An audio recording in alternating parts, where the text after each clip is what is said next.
Yes, evening, people. 12 man's back. We've got the Arsenal Roundabout show back with me and my favourite gooners. An elite panel for you tonight.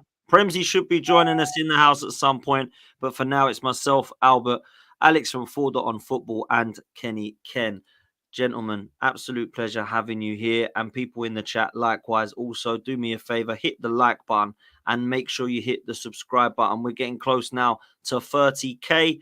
If you do want to check out manscaped.com, use the code FTM20 and you will get 20% off of the beard hedger. And there's new products to come, people. Make sure you're doing that, hitting the like and subscribe as you join us. We're going to be talking a little bit about Bukayo Saka tonight. We're going to talk about Kai Havertz. We're going to talk about the potential injuries in international duty.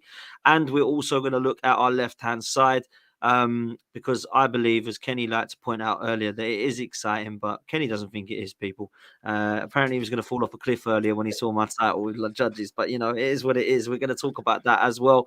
So, big up to every single one of you, man. Really appreciate you all being with us. And I must say, if you haven't gone and checked it out before now, then please make sure you go over to Highbury Squad tonight because there was a fantastic stream Yes, good Sophie shout. did with Kevin Campbell's family about the Kevin Campbell Foundation. So please make sure you go and support that absolutely phenomenal stream. I've just been watching it for the last hour and it's gone so quick. It's been great to meet Kevin's family on camera.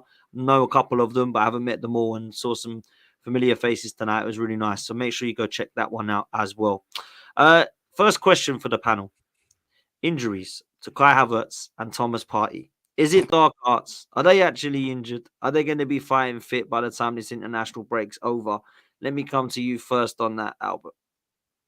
I mean, with the Thomas Partey one, from what I saw, it wasn't so much they're saying it was an injury; they're saying it was illness. Yeah. I don't know. Maybe Danny had too much jollof rice and chicken. I don't know. Maybe it didn't go down too well for pre-match. Well, I know they can't have that pre-match because Arteta would be on their case. But Thomas Partey, to be honest, Dan, whether it was injury based or not, he came back towards the back end of last season. There's some really strong positives there, but to me, there were also some cons with him. I think the key thing with him, he's had a pre-season. There was no major tournament, and that probably coincides with the fact that he started a majority of the games this early part of the season. I don't think he's probably as mobile as we'd like him to be, but that's going to be the case because you have the amount of injuries that he's had at Arsenal and the amount of football he's missed as well. So he's very, very high risk. So you've got to be careful with him. And I guess the question Arsenal fans should really ask themselves are they happy with what they've seen with him thus far? The answer is yes. So that's a good thing that he's obviously not going to be playing any football in the near future outside of Arsenal. But as for Kai Havertz, absolutely brilliant when that news came out saying that he's it's not brilliant that if he's injured, obviously, people, but that apparently it's a knee injury. I mean, I didn't hear anything of that whatsoever until I saw the actual notification or tweet. I can't remember where I saw it, Dan, to be honest. But good. The guy's in form. He's very integral for us at the moment, despite whatever you think about him. He gives us a different dimension in terms of the physics. I actually didn't realize he's that physical in terms of he's a tall guy, obviously, but just because you're tall doesn't mean you have the physicality to go with it. But he is a nuisance and he can obviously add that to his game, which is a good thing. He gives us an aerial threat, and not just him, but obviously throughout the team, you've got 6'2", 6'3" players. And you know what, Dan, the best thing to sum it up, really, I'll finish it up, is when teams look at us now, whether they verbally come out and say it or not, I don't really care. Call it a bit of respect or maybe even a little bit of fear, but you know what? It sounds bloody fantastic, mate. Listen, I got to agree with what you're saying. I like the dark art side of it. I like the fact Arteta said, yeah, Odegaard, no, thank you. We ain't having that happen again. Kai, you felt a knock, didn't you? Cool. Partey ain't feeling too well then, right? Cool. He knows Ben White ain't going. Timber's not going. The problem is the England lads, if I'm honest with you, Saka and Rice, because you just know that Lee Cars is going to play them for 90 minutes again like he did in both games. And I don't know what you think about this, Forder. I've got to come to you, bruv. Like, the injury side of things, I think we need to now start playing a little bit clever and be a little bit coy about it because nobody gives a damn about the Nations League. I hate the international breaks. Nobody wants to see it. We just want to get Arsenal back. And I want this team to be as fit as possible. And without Ødegaard in the first one, I think Arteta might have learnt from this, bro. Yeah, man. What do you guys think of the new English Player of the Year as well? You know, the bench warmer Palmer. Yeah. Wasn't it? Oh, I love that. You know, we have Saka ran ragged. He's bailing us out in games. He's the messiah for left back. He's the best right winger. But Palmer, let's give Palmer the Player of the Year for England. It's just mad, and you're bang on, because we know Rice is going to be the same. He'll be the scapegoat for certain people. Said he can't pass forward. He'll play every 90. He'll be like to play every single minute if there's overtime. But it is what it is, and it's quite nice. I'm 100% with you, Albert, in terms of like we've got to start keeping players at home, because we can't have Ødegaard like 0.2. Like we've had to play essentially without our starting midfield. Let's be honest. If we were all betting what our midfield three would be, it'd probably be Merino, Ødegaard, and Rice. And suddenly we had to have none of them. So at the end of the day, we need to start. I hate that term, dark arts, but we do need to start doing it, don't we? And hopefully over time we'll get better at doing that, because you see City do it all the time. We've seen Liverpool do it all the time. We're always the ones who kind of sit there and go, no, you can go. You know, like we've got players flying off to South America and then trying to play the next day. And it's just mad. Like we've got to start wising up to this. And I think Arteta, he's got to start doing it. And to be fair to him, he's so early on in his career as a manager, and I think we forget that. So it must be hard at some points to go, nah, you can't do that, because players are going to want to play for their country, especially a player like Ødegaard. The Nations League, as much as we all hate it, for him, it's probably quite a big thing. But at the end of the day, we're Arsenal fans, so we want what's best for the club. So it is what it is. Mate, club over country, it always will be for me. I want to see England win World Cup and Euros, but I'd rather see Arsenal win Champions League and Premier League. I've always been the same. If you've got any questions in the chat, people, do drop them in. I've got Kavrai, Nunu and Mo that I've got questions that I've started. If you would like to ask a question, put a capital Q so I know that it's a question, people. Kenny, sorry, sorry. Oh, go on, quickly, bro. sorry. Just very quick before you come to the main man, KennyK. Sorry, KennyK, bro. But you see the dark arts thing, right? You know what makes me laugh, right? For anybody, regardless of your age, but probably more so my age or whatever, anyway. But people talk about the dark arts.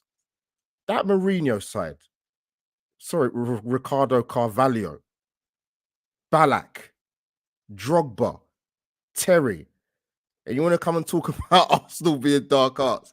People need to rewind the clock back, man. Seriously, man. Get over yourself. Come on, man. If you watch football long enough, that Chelsea team, I used to hate them, bro. Honestly, Ricardo Carvalho is one of the brilliant defender. He's up there with the Busquets, the Sergio Ramos in terms of the dark arts. These guys were the best of the best. So what Arsenal were doing, listen, man, let them keep crying, man. Seriously. Facts. No, you're absolutely bang on, mate. And it's as if we've just invented dark arts, man. Absolutely. Honestly, it's mad. It really is. Listen, big up before I come to Kenny, to Sophie from Highbury Squad. Yes. As I did say earlier on, make sure you do go over and check that out, because it was very, very, very special, a very enjoyable hour. Big up to you, Soph, and big up to all of the Campbell family. Says thank you, Dan and Donna, for supporting our Kevin Campbell Foundation show. It meant the world to everyone. Now, listen, it meant the world that you would put that out and show everybody to see. It was phenomenal. So please make sure you get over there, people, and watch it, because trust me, it is well worth the wait for it. It was superb. So big up to you, Sophie. Make sure you subscribe to the Highbury Squad if you're not already. Listen, KennyK, let's talk about Havertz and Partey. Let's not worry about how injured they are, because we don't think they're injured massively. I've got to say this, bro. I've been impressed by both of them this season. Thomas Partey's played more games than I thought. He's actually been in the six, doing very well. Thought he was excellent against Manchester City and PSG in particular. And Kai Havertz is banging them in. He's definitely a number 9. The problem we've got is the manager keeps make him a midfielder every so often, and that pisses me off. He's definitely a number 9, man. That's for sure. But when he is a number 9, he's been superb. So talk to me, Kenny, about Partey and Havertz. Well, the thing with Thomas Partey is our best number 6 still. You know, a lot of fans have got this, this conception that that Declan Rice is going to be the number 6 and he's elite number 6. If you play at a number 6, people just think it's all about protecting the back four and and making defensive recoveries. You've got to be good on the ball. And whether you like it or not, Thomas Partey is one of the best number 6 in the business because he's good on the ball. I can't say that about Declan. I love Declan, but I still think that Declan Rice plays his best football in number 8. See, I disagree, Kenny. I think he's a 6, mate. Well, but the fact is, to be the number 6, to play at a big club, and to play for your country, you have to be able to be good on the ball as well. And that's have you been impressed with Rice's performances though in the 8? Because I have. I have, yeah. Rice is there was a couple of games. Leicester when he played number 8, I thought Rice had a really good game. He was very much a fulcrum of our attacks, and I think moving forward, Rice has got that ability to do that. But it's the number 6 where you're basically, having to sort of like, when you protect the back four, like I said, and also getting those positions, winning recovery tackles, you have to be good on the ball. And I'm not sure that's Declan's best position. I think when I've seen Declan playing the number 8, he's impressed me more. He's impressed me more. Why? When I look at the balance of the side, I look at Thomas Partey when he plays when Thomas Partey plays his best football. Thomas Partey as a number 6, Declan Rice as a number 8. We look a more solid side in terms of like from a defensive point of view, from a defensive point of view as well. Plus, you've got Martin Odegaard. You look at it how Martin and Odegaard's relationship with Thomas Partey when they play well together because Thomas Partey's on his day when he isn't losing the ball and he's keeping it simple. I still think he's a better passer than Declan. Whilst when I look at Declan number 8, I love him there. It's not just the set pieces; it's the way. I think we could see more of Declan in attacking areas. I think it's a waste to play him as a number 6. But the way the club are looking at it, it looks like they've got Mourinho on the side. That's another option. I love the fact that with Mourinho in our team, we can now have options. It doesn't have to be the preferred option that a lot of fans think we're going to have of Odegaard, Rice, and Mourinho. We could also, in other games, have Partey, Rice, and Odegaard. I just like the fact that we've got the options now. There's a plan A and plan B, and plan A for me is still very strong. You think about that second half of the season, last season, Thomas Partey number 6, Rice in number 8, Odegaard, especially after Christmas. That was Arsenal at its best. That was an Arsenal that should have won the league last season. Yes, we had to play catch up, but 100%, that midfield looks solid. I'm not saying the midfield with Mourinho, Rice, and Odegaard looks solid, but I think what a lot of Arsenal fans are looking at, they're trying to replicate what we had with Granit, i.e. Mourinho for Granit, down that left-hand side, and you have a left back, and then we'll bring Martinelli back into the side. I'm just saying that there's other ways to play number 8. Declan's way of playing at number 8 isn't inferior to the way Saka played it. And anyway, at the end of the season, when Thomas leaves, we're still going to need a number 6. Because again, I do think that Declan Rice and number 8. I mean, that excites me more than him as number 6. In terms of Kai Havertz, I agree with you 100%. I've always said Kai Havertz has got, has the potential and has been seen as one of those generational players. And it's about time he delivered. And it's the last when we played him as a false number 9. That's when I knew he played his best football. I'll give him loads of props. He's a very intelligent player, and he understands what's required of him. First, after the season, he was feeling his way. He when he was in goal scoring positions, he didn't take the balls by the scruff of the neck. He passed. He'd rather pass it to someone else rather than take responsibility. But this time, massive fan. Didn't like him in the midfield, but I understood it. But as a false number 9, 100%. When Odegaard gets back in the team, 100%. I can't wait to see him up there. I set him a target, 25 goals. Don't care about assists. Couldn't care. Assists, don't do it for me. you know, if you want to be like a world-class player, it's got to be your goal output. You know, you've got to be a match winner. Do it, you know, when we need it most. And I think Kai Havertz has to do it this season. I think he's capable of doing it, because that's why I think we're going to need, because in terms of goals, he's got to be the man to get us those goals and get us over the line. And I think he can do it. But so far, so good. At home, he's been brilliant. Away from home, could be better. But yeah, I agree with the panel when they say Kai Havertz has to play that false number 9. He does, man. He does. Albert 7 in 7 at the Emirates. Robin van Persie in 2012, the last to do it. Kai Havertz deserves his flowers because not only is he scoring, he's actually playing well. His interception, he's chasing back. He looks like he's a workhorse. He's using his attributes to the best of his ability, in my opinion, in terms of his strength, power, and physical presence. And the telepathy between him and Saka at the moment is really exciting me, bro. What are you making of it? No, you're coming to me, Dan, aren't you? Yeah, Albert, go on, bro. So I'm thinking I'll lose my mind. I think I've been working too long. It's been a long day. But no, yeah, you know what it is with Kai as well. He's actually pretty quick across the ground. I didn't realize he was that quick. I must have missed that at Chelsea, but mind you, we know how that story was there. But yeah, when I look at when we signed him, obviously there was a lot of hoo-ha and to and fro-in, and there were obvious question marks as to why we signed him. But Mikko obviously saw something that we're seeing now as fans, but sometimes you see with players, Dan, they have probably very limited attributes. That could be any particular area of the pitch, but like I said, he's actually got a lot more strings to his bow than probably what I thought personally. I didn't see loads and loads of him when he was in Germany, but obviously saw bits of him at Chelsea, but we've obviously got the best out of him. He started the start of 2024 very, very good, and he's continued that. And you know what I mean, to score 7 goals consecutively at home, although it being at home, is no mean feat, considering when we bought him, you wouldn't have thought, oh, this is a guy that's going to get us 25 goals a season. But expectations can change mid-season, start of the season, whenever it is. And as KennyK said it, if he continues the vein of form that he's showing, it's not inconceivable.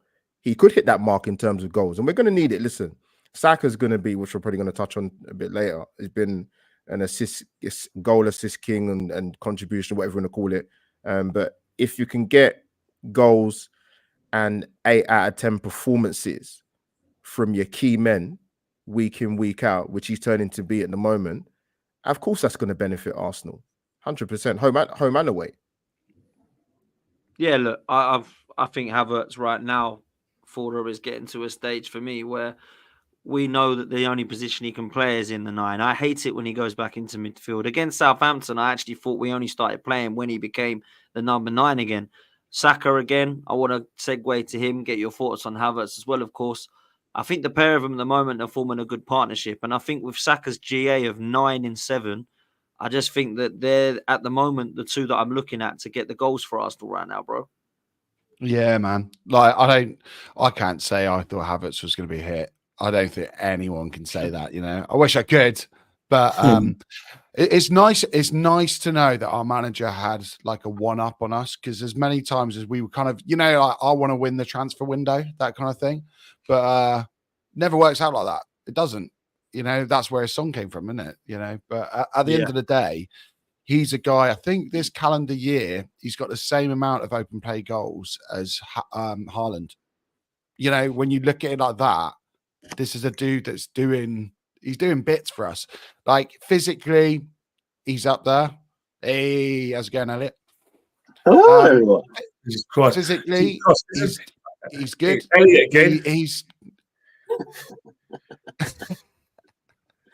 Hi, everyone. Hey. Just jumping on. I'm sorry, Porter. Please continue with your answer. No, you go for it, man. It's been a while. Yes. Okay. The question was, what was the question? Havertz. Thoughts on Havertz. Go for it, mate. Oh, Havertz. Well, listen, Dan knows my ideas on Havertz. Havertz is a man who's he's doing the business right now. But listen, we need 20 goals from him. I'm sorry, unless if he doesn't give us 20 goals this year, we need a new striker. And But we need a new striker nonetheless because Jesus is not doing the job. Let's fix facts, guys. He's past the remit that we had for him, and we tried him in different positions. He's not working out, so we are in need of a new striker nonetheless.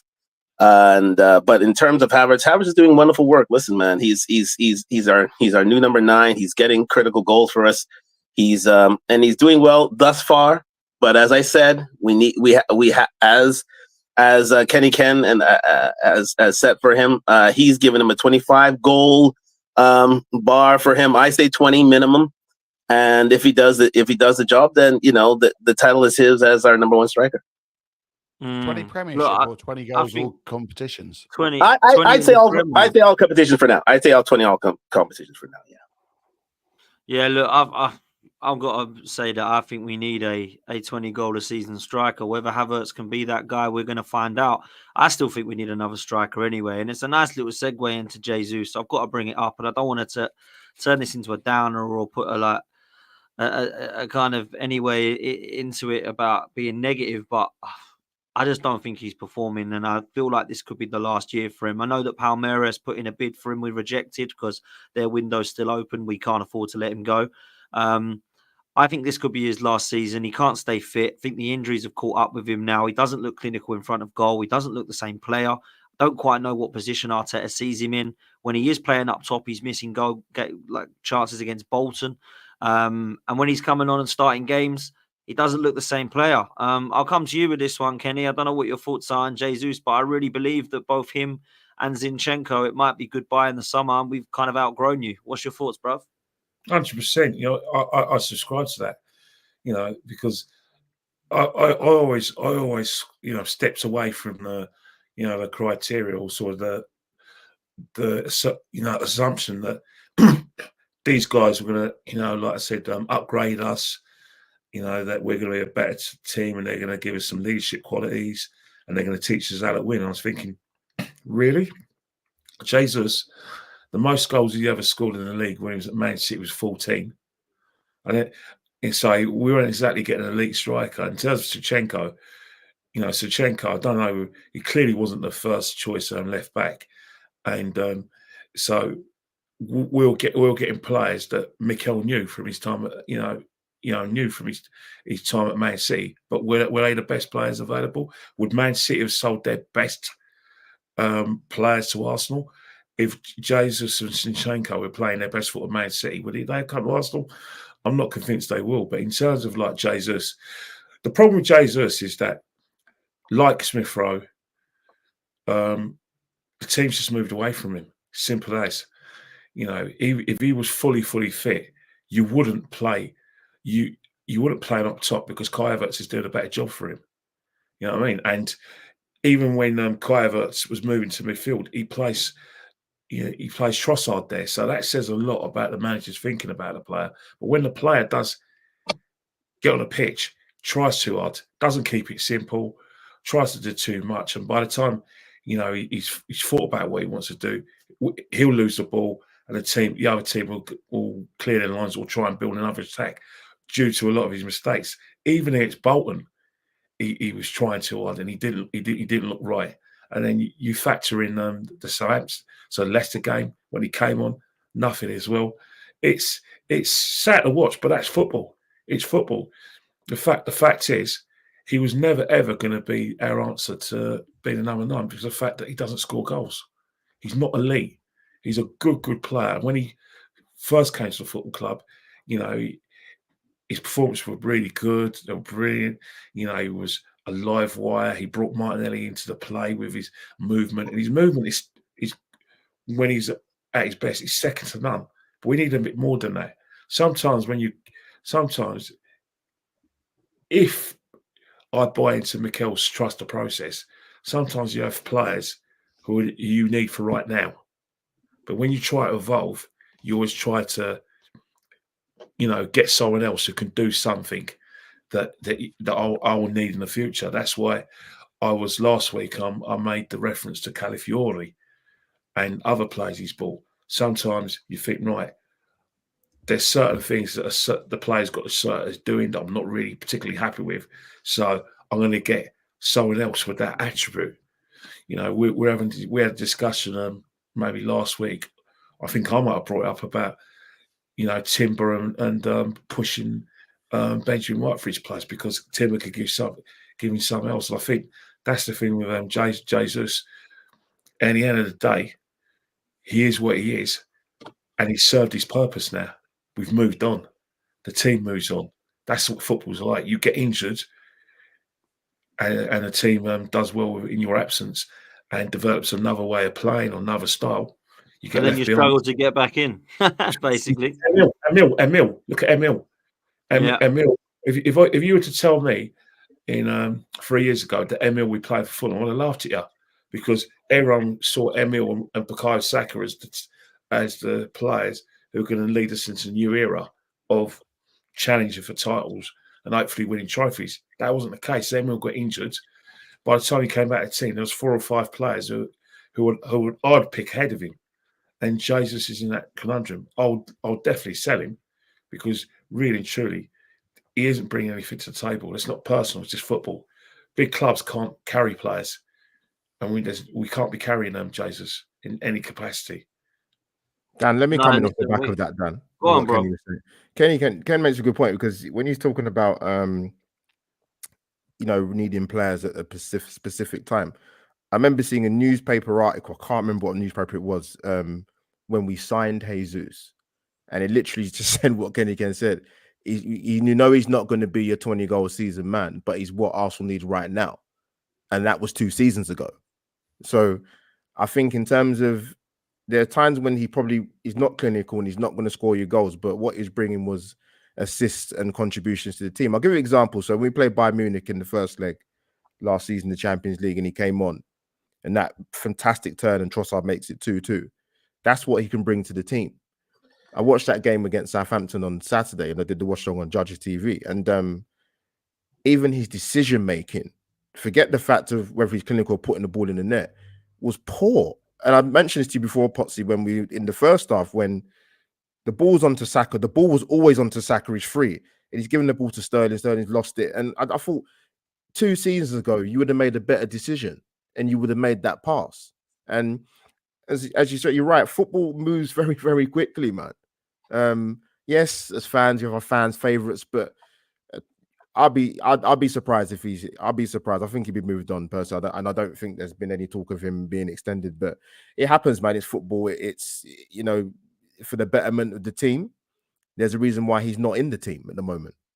Yeah, there is. Him and Sterling at the moment, I feel like, to me, are the ones that are needing more time, and I'm happy to give them this season. After that, if it ain't worked, it ain't worked. And I'm adding Zinchenko to that list as well because the guy's never fit. Listen, before I come to Forda, I'm going to bring in a couple of super chats. This one from Suj. Suj, you're a legend. Big up, everyone. We've got well over that now. We've got nearly 300 people watching now. Hit the likes and subscribe to all the panel and support the community. Big up to you, Suj. Thank you so much. And also, big up to this man because you've gifted 10 memberships to the panel. So thank you so much, man. Absolute legend. I really appreciate that, my bro. A loyal supporter, a loyal listener, a loyal viewer, a loyal panelist. And big up to you, mate. I really appreciate it, Suj. And I've replied to you now on Instagram, and I know you've replied back, but I will get back to you in good time, my friend. Listen, Forda, let me come to you, my bro. The left-hand side of Arsenal. Let's get to it. Kenny, I want to get his thoughts in a little while. But I actually do think it looks pretty good. Well, it looks pretty good from what I can see the early signs of. There's no coincidence Martinelli's playing better in the last couple of games. We've now got a left back in Calafiori, and Marino looks to have come in as the 8. And I believe Rice, unlike Kenny, is better as the 6. I think that could allow Martinelli to flourish and potentially keep Trossard from scoring. But I wanted to get your opinions on it to see if you think that's the case or maybe I'm exaggerating.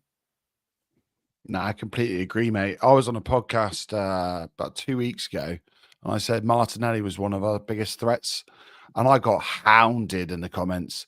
And I was like, at the end of the day, he's like one of the few like guys we've got with pace. Like right now, I look at our front line, and I think that's one of the few things that we don't have.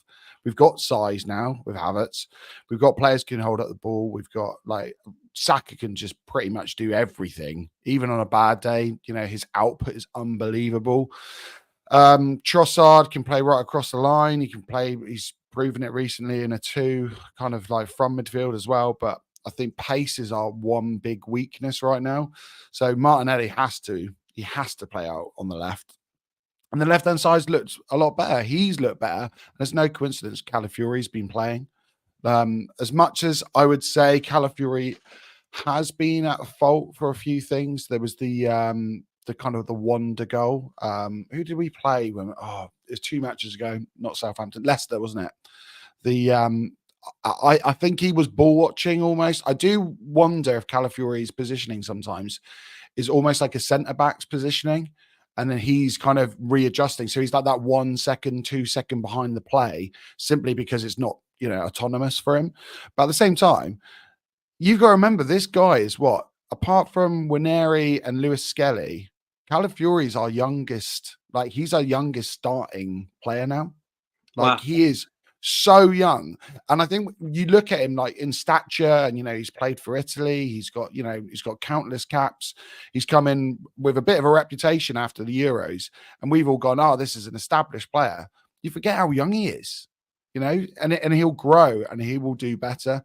I'm with you, Dan. I reckon Marino will come in, and I think Rice will be our number 6, simply because, as much as Kenny, you're right in terms of passing ability, Partey's much more vertical, but physically, I think just he's obviously deteriorating, and there's certain elements of his game. He used to do that thing where he like kind of bait the press and then he turn Partey and then go and break the lines. But more and more, I see him kind of almost get caught on the ball, where you're like, oh, he's just got away with one there. And it was, I personally was more confident with him, under that first phase of pressure. But I think Marino now, he's the natural successor. But again, we by next summer, we're going to need a Partey replacement. We're going to have to. I think Jorginho, maybe he stays on and then starts going into a coaching role. But again, he's going to start, losing another year's gone. He's going to be out of contract. So that's another 6 we're missing. So I think Rice is going to have to start making that his own, regardless of what we want. If you see him as an 8 or a 6, that's just a natural kind of succession. But the left-hand side is looking better. It's looking freer. It's looking good. We're actually, and the other thing is, last season, if you look at where the play came down, it was all right-hand side. We were so predictable. Whereas now, at least we know there's options on the left. And I think we made it really easy for certain teams like Bayern Munich, Man City. It was really, really simple. Just shut down our right-hand side, and we haven't got many answers. Now, it's a little bit different. Facts. I challenge you on that point. I challenge you on. I'm sorry, Dan. No, go for it, El. No, you can't challenge me. I'm right, Elliot. All right. Oh, okay, fair enough. Well, let me add to your argument. Let me say that then. In terms of Thomas Partey, let us all concede the point that he's playing better. He is really playing better. I think the last 3 or 4 matches he has been excellent. And I would say, and I would be there to say that Thomas has a future in this team if he continues to provide that sort of performance. I have not seen this Thomas Partey for a few years now. I think that Arteta recognizes that. I think that's the reason why he's into the side. I think he's played all of our critical matches this season, and I think there's a future for Thomas Partey if he continues in this vein. I would say Jorginho would be the one out on the way out. I think he's limited athletically and physically out there, and you can see that he needs somebody beside him in order to make him a credible part to the side. So I see him dropping into the Jorginho role next year. Partey continues in this vein as being that sort of, that guy you can bring off the bench who can give you valuable minutes when necessary. And we go out and get, someone who can succeed Partey going forward. But I think Partey's been fabulous the last few matches, and even when he was designated as a right back in the last match, I think he gave us a solid performance then. So I think what really brought him back to the fore was that match against Man City. I think he was magnificent that day.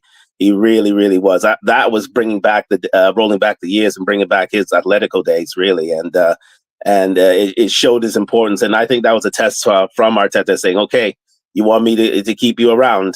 You like the London life? Fine. here's your chance to show us." And he gave us a magnificent performance, and kudos to him, because he could have chucked it in a long time ago, knowing this is his last year. But he likes it here.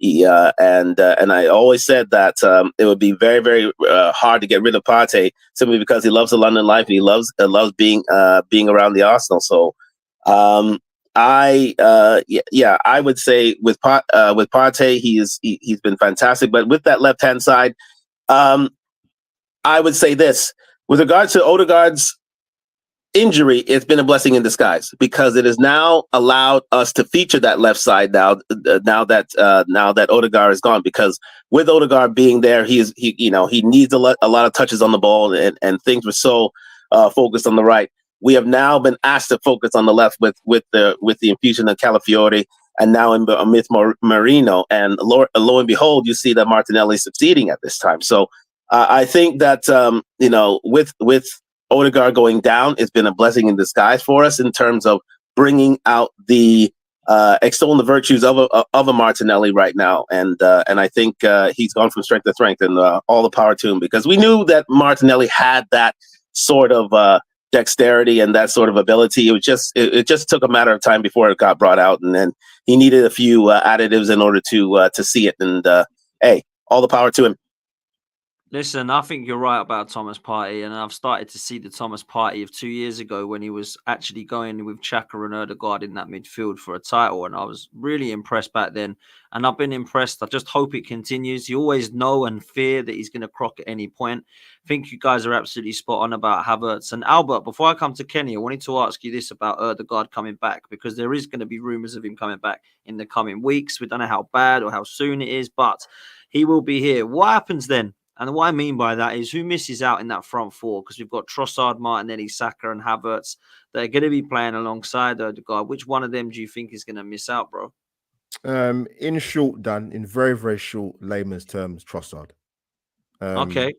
Because I understand as a player, you want to be in the first 11 and not be bench warming, but if you look at a lot of Leandro Trossard's performances in an Arsenal shirt, he's been more effective coming off the bench. That's not to say that he hasn't started games, he's done well, but it's a good question that you asked, Dan, because in the sense that there are options there from your front four, your attacking point of view, that, okay, take this guy at the firing line. This guy's going to come in, maybe Martinelli or Trossard.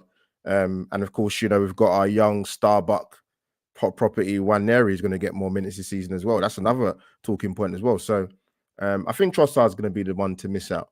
And I'm taking Alex's point in regards to the pace. I've said this at the start of the season. I think Arsenal not a slow team. Let me make that clear. But I do think we need a little bit more pace in the side. But that's another conversation then. But to answer your question short, Dan, yeah, I think Trossard would be the one to miss out. But that's not necessarily a bad thing, because if Arsenal, when we're going to watch them play many games this season, when we're struggling to break down low blocks, and what's the plan B? Is Mikel going to make the substitution quicker, or can we make tactical tweaks? You've got players to look at on the bench, and arguably our best finisher at the club is Trossard, and he'd be your go-to man. Look, I think Trossard, it could be quite harsh to drop him, because I think he's been great, not only in the 10, but also on the left, and he's been scoring goals. A lot of people say he doesn't score when he starts. He only scores when he comes on, but I think he's proven that to be wrong. Martinelli at the moment, although he has scored goals, it hasn't been as consistent as Trossard. So I think it would be really harsh to go, yeah, Trossard, now you're dumped out the side. Having said that, it's a brilliant situation to be in and a great substitute to have. I think he will stick with Martinelli, and I think Martinelli will blossom on that left-hand side, which is why I was speaking earlier with Judges about it. But Kenny, I think you see things a little bit differently potentially. I wanted to ask you on a couple of positions, because we're looking at the future of Arsenal for this season. But when I was speaking to you at the Tottenham game, you was talking about the potential of the future outside of this season. Is Timber going to become the right back instead of Ben White? Is Calafiori got a future at left back or left centre back, potentially replacing Gabriel? And are we going to get a left winger that could replace Martinelli in the summer? That's where you're seeing it. And you also see Rice in the 8. So you're very different to me about where you see this Arsenal team in the future, man. So talk to us, mate. Well, first and foremost, the reason why I said I fell out of my chair, because for a start, Marino's only just got here. He's only played how many minutes? And Not a lot. Yeah, Not many minutes. Calafiori isn't a left back. There's no way he's a left back. He's there to cover a position, but he wasn't bought as a left back. He was bought. It was bought as a centre half, who's very good on the ball, and that's why I was surprised. And Martinelli, I want to state a few facts about Martinelli because everyone's talking about his pace. Right in front of me in the second half, Martinelli had a head start on Dealing, Southampton's inverted right forward. He had a head start on Dealing. Guess what happened afterwards? Dealing caught him up and took the ball off him. So when you talk about Martinelli's pace, there's a lot of times this season when I've seen Martinelli when he's not outpacing his right back, he's not putting the crosses in. He's thinking about it more. The Martinelli that you guys are talking about was a Martinelli 2 years ago that was leaving his man. It was scoring goals. This Martinelli, props to him because he scored a fantastic goal on Saturday, and props to him because he got a goal back. But this Martinelli right now isn't the Martinelli that a lot of fans want him to be. He isn't giving right backs a hard time. They're actually having an easy time. We are actually hurting teams for other parts of the pitch, the right-hand side. So talk about it's harsh on Trossard. It probably is harsh on Trossard because when you look at Trossard, for me, there isn't much between Martinelli and Trossard on the left-hand side. To be honest, neither of them are elite. I'm all for buying someone who is better than both of them, who can give me everything I want, pace, actually someone who can cross the ball, do a bit of assist and get in those positions where he can outstrike us. In terms of Calafiori, again, I stand what I said to you last week and what I said to you at White Lane, that I fear for one of our players because there's two Mikels. I'll say the Leeds channel. Mikel, there's a Mikel that. Have any of you guys seen the Incredible Hulk? Yep. You know, there's the Hulk, and there's Bruce Banner. The Hulk, right, is what Arteta as the Hulk, basically. Your dark hearts, 2 banks of 4, make yourself difficult to beat, brilliant off the ball, centre halves who basically win all their battles, both offensively and defensively. But then there's the Bruce Banner. He wants players to be good on the ball. And you know where I'm going with this. That's where Calafiori comes into it, because once you talk about Calafiori's lack of experience, but when he gets that experience and he like I said, the Community League and has those attributes of certain centre halves we have at the football club, I do think his superiority on the ball will get him in the side. That's why I have concerns, because the Mikel that I've been watching at this football club, I'm not a fan. That not a fan. But when I watch Mikel, I always look at him, and if he finds a mistake in your game, he'll try and rectify it by getting someone else in. Let's not forget what he was doing with Mudryk. An £80 million player is not a backup to Martinelli, and that was in January 23. That was when Martinelli was leaving his man, but he still had his doubts for him.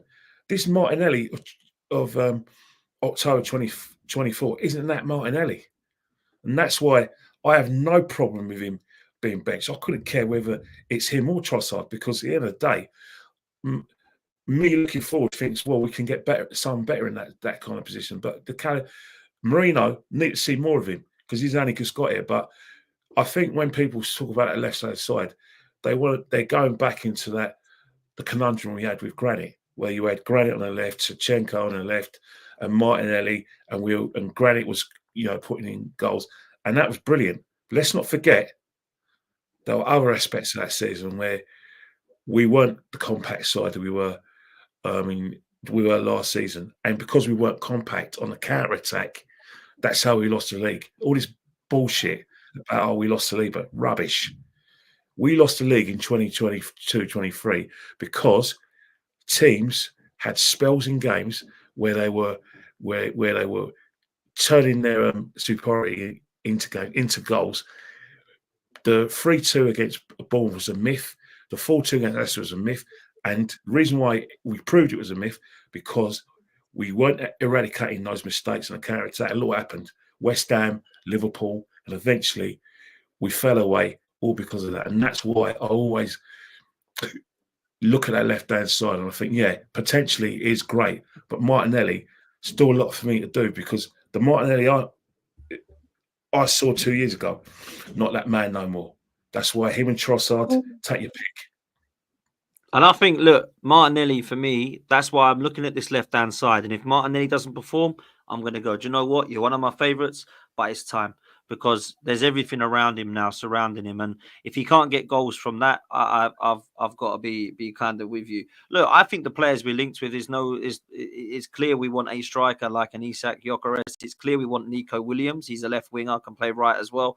In the middle, we want Florian Wirtz from what we're hearing. And also in midfield, if Partey goes, it's going to be a defensive midfielder coming in of some sort, whether it's Tchouameni or someone mad like that, who knows? But they're the sort of positions that we're looking at. Let's bring some questions in. And Dan, whisper the name. Mohamed Kudus. Well, that is a player I'm hearing about as well, my bro. That is a player I'm hearing about. So that's Albert doesn't like him. That face. What made you say that? No, I'll tell you something. No. I'm just on the wind up tonight. No. No, it's cool, man. Let me get some of these questions in, because they have been around. This one's coming first from Cav. Let me throw this to you, Forder. Big up, Dan. The workload's immense, mate. Thank you, my bro. Big up all the panel. Question: are we still missing 2 or 3 players for this team in terms of, are we 1 or 2 short, or 2 or 3 short in Cav's situation? Mate, for me, we're always 2 or 3 short. You're always going to be. It doesn't matter. Do you know what I mean? Like, I think I look at the Invincibles, we were 2 or 3 short to go invincible in every competition. You know, I look at the treble winners and City, they weren't the best team I've ever seen. Like, so I think we've got enough to win a big trophy this season, most likely the Premiership. I think in terms of, like, if you look at the Champions League, we're probably 2 or 3 short in terms of, like I said about pace earlier. I've said before about like a moments player. I hate that term, but do you know what I mean? Like someone who can like pick up the ball and just make a goal. We haven't got many of those kind of players. We've got a lot of players who can pop up when the ball's facilitated for them.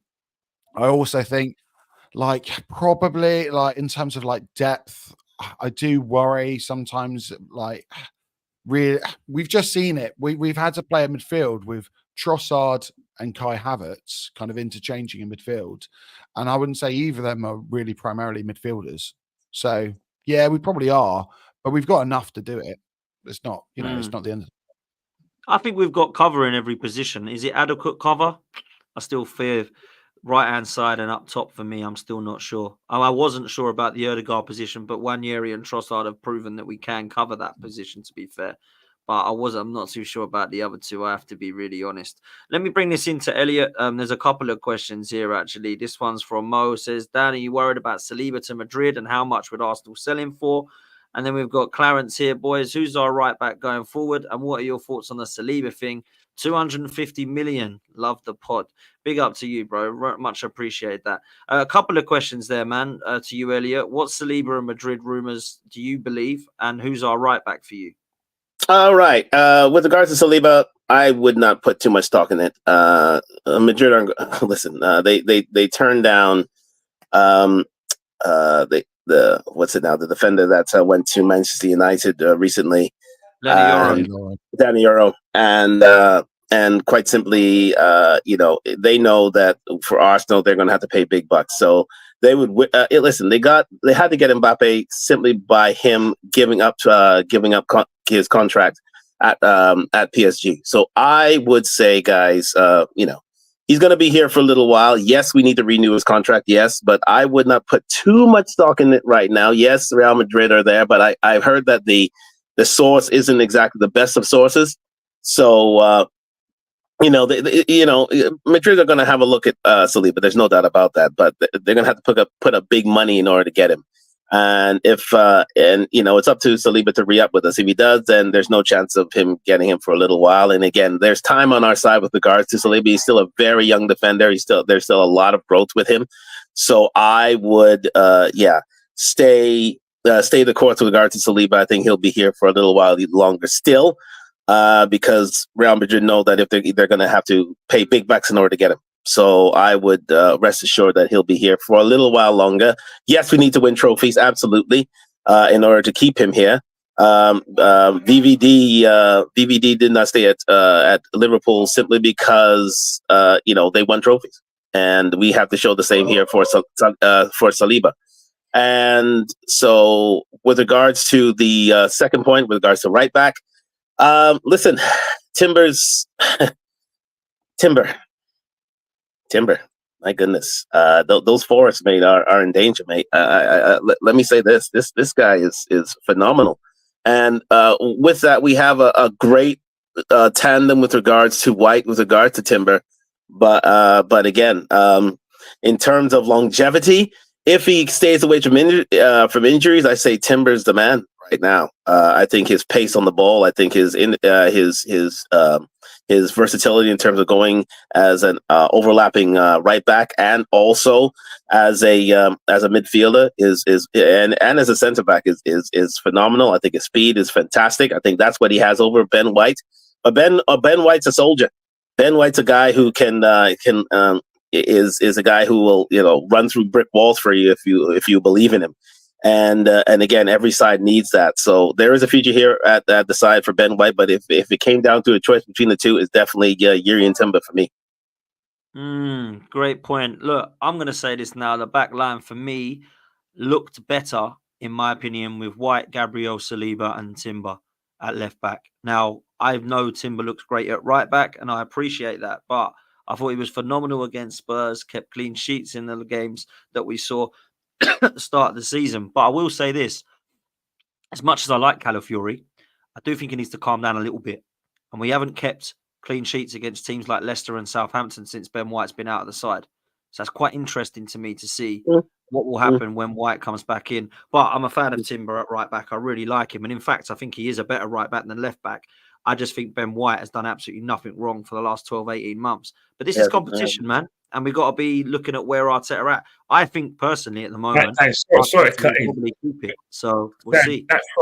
That phrase, he did nothing wrong. You said that last year about Aaron Ramsdale when me, you, and Lee were on the show. Remember that? Yeah, but the reason is different. I'll tell you the reason is different though, Kenny, because Ramsdale actually did make mistakes. Ben White, I don't think has really. I think it would be more harsh for Ben White to be dropped out the side for Timber than someone coming in to replace Ramsdale. Arsenal Football Club's got to come first. If it can make us a better side, then we got to lose. But do you actually think Timber and Calafiori are better fullbacks than Ben White in the side and Timber? Calafiori's a fullback, but a right back. I've always suspected that that Timber was signed to play at right back, at right centre back. It was just like an auxiliary measure for him to play at left back because of. So who do you want to play at left back then? Well, at left back, that's where we go shopping next season. We've got to go shopping next season for that. So, as I said before, you got for now, and then in the future. For now, any of them can play left back for me, but. I think they'll go back in for Joro Hato. I really do think they'll go back to Ajax and go get Joro Hato for that back. I think the guy that he's bought and the guy that he was tracking for a long time, he's going to get him in the side, so he will play left back, and he'll until even if he'll let him make his mistakes because we're winning games, but eventually he's going to hope that he performs better in the left back, but eventually. I can see him playing in another part of the field, and that might be at the expense of another player. But at the end of the day, that's Mikelfia at right back. At right back again, you think about Benjamin White. If Timber was fully fit, I would look at Timber and I think, you know what? Right, I like right on when he's attacking. But defensively, I like Timber better at right back, because I do think that, that Timber will win more of his battles against the inverted left-sided player than White would. That's my fault. That's why I'll go. That's why Interesting, man. I'll go Yeah, I remember Elliot. you saying to me, yes, what you think. That's what you think, and look, we're going to find out in the coming weeks. What's good is we've actually got a bit of competition for the first time in God knows how long. That's what I will say. Albert, let me chuck this one to you, my bro. This one comes in from Deepak. He says, in the next 5 games, how many points do you think we will get? I guess he means Premier League games, because there's a lot of games coming up. Those games, to let you know, are Bournemouth away, Liverpool at home. We have Newcastle away, Chelsea away, and Forest at home. That's the next 5. Well, Dan, I thought I'd be cheeky and do some homework while you guys were talking. So I looked and analysed the fixtures. I've gone for 11 out of 15. So away win at Bournemouth, home win against Liverpool, point at St James's, point at Chelsea. You don't know what you're going to get with it. And beat Manchester United at home. Okay. 11 out of 15. Elliot, you can put that face as much as you want, mate. We've seen what the Premier League does this season. Fulham were brilliant. We will win at Chelsea or Newcastle. We will win one of those. Hold on. Let me finish. Okay. You've seen what the Premier League is like. There's some very, very interesting games. You saw fair play to Fulham's got a point there at Man City. And as you saw with Arsenal the last few weeks, we haven't exactly steamrolled teams and got the 3 points. But listen, Chelsea's an interesting one. So we'll see. We'll see what happens. But 11 out of 15 done. Wow. Look, I don't think that's a bad guesstimate, if I'm honest with you, because I think people will underappreciate how tough that is. We're going away at St James's, away at Chelsea, in between that Inter Milan away. We've got Preston away, which people might laugh at, but it's a game we've got to go travelling up north again away, and we'll have to rotate in that one. Shakhtar Donetsk at home to involve in that as well. So it's going to be tough, man. Look, I think we need, if I'm honest, to win them all. If there was one that we would drop, I actually think it would be Liverpool at home as a point. Mm-hmm. If there is one that we drop, I fancy us to beat Newcastle away because I'm not massively impressed. I think we have to beat Chelsea away. They've got no goalkeeper that I rate and no striker that I rate. If we lose to them, it's an embarrassment. But for me, the other games, I think I fancy us, if I'm honest with you. Bournemouth away, I fancy. Forest at home, I fancy us. I think Liverpool, the way that they are, I just don't know what I'm going to get from Liverpool. We're going to find out from Liverpool in the coming weeks because their fixtures are mad. But I have to say, that's kind of where I'm at. We've got a good record against Liverpool in recent seasons, and we have. And it's a bit. And Dan, as you know me, it's a bit personal for me. We play Liverpool at home, so I was always going to say the 3 points. Well, you say good record. Last season we lost them in the cup at home, but you're right, in the league we've done all right. Sorry, Premier League. Sorry, Let's hope, Premier League. Let's hope. Kenny, let me give you this last question, my bro, because I think it's no one better to ask than yourself. Tanya's asking, what was your most memorable Highbury win? You know what? It's funny you say that. My most memorable Highbury win in terms of atmosphere, proper atmosphere, 1988, the Littlewoods Cup semi-final second leg against Everton. The football we played that day was absolutely brilliant. Rocky was playing well. Michael Thomas was playing well, and it was just the atmosphere in that stadium. It was rocking. That was at Highbury at its best. We had 51,000 fans. It was a weekday. We won the first leg away at Everton. Perry Groves scored a volley past Neville Southall. But that performance, my 15-year-old self, because I wasn't 16 then. My 16th birthday was a few weeks after that. But that performance, and we're talking about, was it 36 years? That's the best performance I've seen us play at Highbury in terms of football and atmosphere. That team, I loved it. We had Johnny Lukic in goal.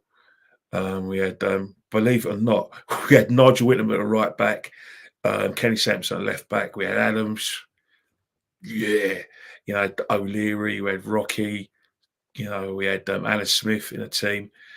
We had Alan Smith, and we had I mentioned Rocky, And it was a good side, really good side.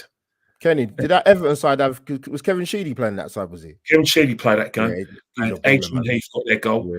Yeah. They still had Peter Reid in that side. They still had Kevin Ratcliffe at the back, Revenant Savile. And by that, because that season before that, Everton were the champions. Yeah. Won the league in 1987. And the season, like that season, they beat us 1-0 when Wayne Clark chipped Johnny Lukic from about 40 yards. So beating that Everton side that just won the league after already winning the first leg at Goodison Park, that performance, the atmosphere, it was the atmosphere as well. You speak to a lot of older Arsenal fans, that's the game we always talk about. Littlewood's Cup semi-final, second leg, February 1988, beat Everton 3-1. Beautiful football. And George Graham was the manager as well.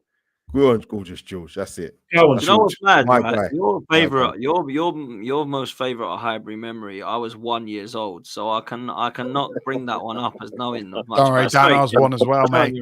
Yeah, exactly, Alex. Of course he was, bro. Doesn't the grey big give it away? No, it does a bit, mate. Yeah, it does get, but you know, it was one of those times where, because you think about it, everyone talks about Highbury as being this great stadium, and they miss it so much. It wasn't always like that at Arsenal. We weren't always getting 51,000 fans before the Hillsborough disaster. The only time we filled Highbury is when we went all ticket after Hillsborough, after we put all the seats in. Before that, we had a 60,000 stadium. There were times when we were getting 27,000 in. Fans were staying away because football was rubbish. We weren't great. So, and people used to call Highbury a library. And it's just a bit like the Emirates now. It's only sometimes we get ourselves up for at Highbury, we got ourselves up for the European games. We got ourselves up for the big teams. And we had it because it was a small pitch, it was closer. Obviously the atmosphere was better, but the Emirates, we only seem to get ourselves up for the big games. The only time I'm in danger of going in hospital is when we played Chelsea and we scored against Man United, Liverpool, and Tottenham. That's the only time I fear for my physical safety. I'm a big man. I lift weights, but there's times when I've had glasses flown off, I've had caps come off. In fact, in the games when we played Chelsea, I have to hold my cap on in my hand. I'll take it off when we score. I know. I'll go up to the next person. I say, look, especially I've got up to you. Remember away games? I go up to you and say, Dan, you don't want to be around me when we score. You Mate, my screw out of my glasses fell off at White Hart Lane, North London Derby a few weeks ago. Me and Kenny and Andy jumping up. I was like, my glasses are broke, but it was worth it, So what for the way as well? When what for the way? The amount of people say, I'm not going to sit next to you at games, man, at away games, man. You just stay away from me because when we score, you're just too heavy. Yeah, I heard Lee got into a spot of bother there, Dan. I heard Lee got into a spot of bother when he was at White Hart Lane. At Tottenham Stadium the other day. Yeah, it's that jazz handbags, mate. We sorted it. Handbags, mate. What was he waiting to do his interview? Yeah, there was loads of Spurs fans came in and started giving it to me, Lee and Robbie, and all that. All handbags. Nothing was going to happen. Look, it's hard. I'll pick my favourite Highbury memory. I've actually got two. The first one's an obvious one when we beat Leicester in 2004, go Invincible. That was incredible because the scenes after it was phenomenal, and watching us lift. Well, it's the last time we've lifted a Premier League trophy. I was only 16 years old, so I'd like to see one again before I'm 40 if I can. That'd be nice. But the other one that I'm going to pick is actually the Juventus game, 2006, when I way to the Champions League final. At Highbury, won 2-0. Thierry Henry and Fabregas both scored. And I remember it's the first time that my dad came to Highbury with me. So that's definitely, without a doubt, special memory for sure. But that was a phenomenal night, man. That really was. And I don't know why this game, the Leeds game where we smashed them 5-0 and Henry got 4 goals, that night will always live fond in my memory for sure, man. Absolutely superb. Look, the last question I'll throw to Forder. What are you telling me here, Alex? AFC always says to the panel, what striker is required for Arsenal, Isak or Gyökeres? I mean, obviously a striker is something everybody wants, and I can understand why these questions come in. The window's not open, but if you only had one choice, which one of these two would you go for? Roll a dice. flip a coin, whatever. Don't care. Either of them are good enough, aren't they? Let's be honest. Right now, I've got to say Gyökeres, simply because he's scoring goals, like physically as well. I think he's more imposing. Like he's probably not as like polished. Like if you watch him, he's got a bit of a I don't know. He never looks fully in control of the ball if you like watch him closely. But yeah, for right now, it would have to be Gyökeres. I don't know about you boys. Well, look, I've got a fond loving of Isak, so I'm obviously going to be favoritism here and go for Isak. But I know Albert's the other way around because he's got favoritism towards Gyökeres. Am I right? Oh, you're on mute, bro. Oh, that's it. Yeah. Yeah, Dan, you said it for me, mate, even without me moving my lips. But no, yeah, Gyökeres has been the one for me for quite a long time, going back to sort of the end of last year. So I've no issue with Isak, just to throw that in there. But for me, Gyökeres would be the one. I know, Elliot, you're the same, right? Yes, I am. I'm a Gyökeres man. I was Isak for a while there, but I think he's just a bit too injury prone. I think Gyökeres has come on from strength to strength, and he's proving it in every way possible. We're going to see him in a couple of weeks, and believe me, you will be wowed by him too there, Dan. So again, it's Gyökeres for me. Listen, I like him, man. I really do like him, and he's someone I wanted in the summer because I knew Isak wasn't possible. He was my number one in the end, but I think if I had the money, I'd go Isak. But maybe that's just me being biased because I've been in real big fan of him for about 3 years now. So yeah, that's what it is, man. Yeah, well, you know what? I'm gonna be like, I'm gonna spoil everyone's fun and say we're not gonna get either anyway because from a realistic point of view, yeah. The man in possession, you know, seems to be looking at Sesko.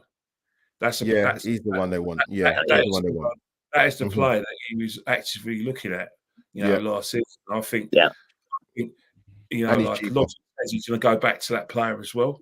I think he will. Yeah, and to be fair, he's good as of late. He's been very good as of late. Well, did he score a couple of goals in the Champions League a couple of weeks ago? He did. Yeah, I did. Yeah. Look, I think we've got to get a striker in the summer, but for now we're definitely not. I don't think we'll get one in January either. I'm with Kenny, unfortunately. With Suj, you're a legend again, man. Another super chat. This guy's absolutely phenomenal. Thank you so much, my bro. Really appreciate that. It says, before Dan ends, make sure you hit the like and the subscribe. Although we have come up to a close, and I want to make sure that everyone is doing that. There's still over 300 people in here. Make sure you've hit the like button. Make sure you've hit subscribe, and make sure you're part of the 12th man community. Big up to every single one of you for coming on. Thank you so much, Elliot, for joining late. Absolute pleasure as always, my bro. Thank you, sir. As always, I'm here for the love and the hate at EllieRob72. And yes, the channel is pending. I've got the studio set up, so it is pending. Yes, I am. I'm coming through. I am. It's nice to be a panel, but I've got some things. Look, seeing that you guys hate international football, personally, I think you're all mad. International football, not all of us, KennyK. Not all of us. But one thing I would say, I've got something to recommend. If you've got a spare 20 quid, there's a Riyadh season, Bivol versus Beterbiev, undisputed light heavyweight title fight. Put your money on Beterbiev in the 10th round to knock out Bivol. Beterbiev fought 20 fights, perfect record, 20 knockouts. This is 21st fight on Saturday. Go with Beterbiev. And also you're going to see Chris Eubank Jr. and you're going to see Wardley and Clark. Fraser Clark too. So that's worth the money. You've got to that's the one I'm looking forward to, man. Yeah, that's actually the one I'm buzzing for. TNT Sports box office or Sky Sports office or DAZN. Get in there, watch the boxing. Dan, you got it right last time about Dubois and Joshua. I was in the stadium cursing you because you beat me in a boxing prediction, but I think this time I'm going to beat you. I told you, Kenny. I told you. You got to listen to me more. Told me. When Joshua was falling face first, I thought, Dad told me. Oh, that was bad. That was bad. That knockout was bad. Oh my God! It was an embarrassment. He needs to retire now. Stadium. Me and my wife were depressed because we she's a Joshua fan. You know, here's me trying to get her out of the stadium. I was thinking, how am I going to face Dan after losing to him in the boxing? What happened to AJ, unfortunately, is going to be similar to what Usyk does to Fury. And I like Fury, but Fury's not going to. Fury's going to get battered. He's going to get knocked out. Fury's going to get battered. And we're never going to see AJ Fury until they're 60. Oh, yeah, Dan. You're not going to see AJ Fury because money talks. It's going to, you know, AJ's still a Paul, man. He's still a Paul. Yeah, Well, still so- Paul. It's the fight everybody would want to see. It would absolutely Man, bring even everybody you in the house. even you will get a ticket. But he's now. not a king, I can tell you that. I probably would. But listen, big up to Kenny. Make sure you're following KennyK on Instagram. Make sure you're following 4.on-football as well. And of course, Albert, as ever, on Albert JTV, who's everywhere, man, on Lee Judge's TV as well, doing watch-alongs. So make sure you are following Albert as well. Big up to all of you guys for being here. I'll be back in the morning. Take care. See you next time. And as always, up the Arsenal. Latest, people. Up the Arsenal.